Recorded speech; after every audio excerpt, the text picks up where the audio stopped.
Good morning. నేను శైలజ వినయ్ని, మీ wellness కోచ్ని. ఈరోజు కొవ్వు కణాల గురించి తెలుసుకుందాం, ఓకేనా? కొవ్వు కణాలు అనేది మన బాడీలో ఒకసారి పుట్టింది అంటే అవి చనిపోవు. కొవ్వు కణాలు ఎలా అంటే మన బాడీలో జిడ్డులాగా పట్టేసుకుంటాయి అన్నమాట.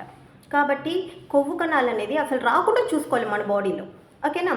ఇప్పుడు చాలామంది చిన్నపిల్లలు చైల్డ్ ఒబిసిటీతో సఫర్ అవుతూ ఉన్నారు. సో చైల్డ్ ఒబిసిటీలోనే వాళ్ళకి కొవ్వు కణాలు వచ్చింది అంటే ఆ కొవ్వు కణాలు ఒకసారి వాళ్ళు ఎక్సర్సైజ్ చేసి అది చేసి తగ్గినా ఆ టిష్యూస్ మాత్రం కొవ్వు కణాల్లో ఉండేటువంటి మెటీరియల్ అడిపోస్ టిష్యూస్ అనేది ఉంటాయి. అవి ఏమవుతాయంటే షింక్ అయి ఉంటాయి బరువు తగ్గాక. మళ్ళీ బై ఛాన్స్ అది వెయిట్ చేస్తూ ఉంటుంది, ఎప్పుడు మనం ఎక్కువ క్యాలరీస్ ఇస్తామా మళ్ళీ ఊదుతామా అని. కాబట్టి కొవ్వు కణాలు అనేది మన బాడీలో అసలు రాకుండా చూసుకోవాలి. చాలామంది అంటూ ఉంటారు, చిన్నప్పుడే లావుగా ఉన్నా కూడా రే ఏం కాదులేరా పెద్దయినాక లావు తగ్గిపోతాడు బాగా తిన్నురా అనేసి.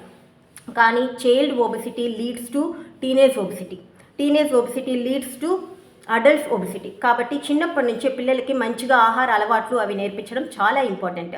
సో ఈ కొవ్వు కణాల గురించి ఇప్పుడు ఇంకా డెప్త్గా మీరు తెలుసుకోవాలి అనుకుంటే మాకంటూ ఒక హెల్తీ కమ్యూనిటీ ఉంది. మేము మీకు కావాల్సినటువంటి మంచి పోషకాహారము, హెల్తీ లైఫ్ స్టైల్ కరెక్షన్స్ ఇవన్నీ చెప్పడానికి రెడీగా ఉన్నాం. కాబట్టి మమ్మల్ని కాంటాక్ట్ అవ్వండి. ఇమీడియట్లీ మీరు తెలుసుకోవాల్సిన విషయం ఏంటి అంటే, నాకు తెలిసి చాలామంది ఇప్పటి వరకు అనుకుంటారు లావు తగ్గిపోతున్నాము కానీ మళ్ళీ పెరిగిపోతున్నాం అంటే రీజన్ ఏంటి అంటే రూట్ కాజ్ తెలుసుకోవాలి. అటువంటి రూట్ కాజ్ ప్రతి ఒక్కదానికి మేము చెప్పడానికి రెడీగా ఉన్నాం. మీరు చేయాల్సిన పనల్లా వెంటనే మమ్మల్ని సంప్రదించడం. Thank you so much.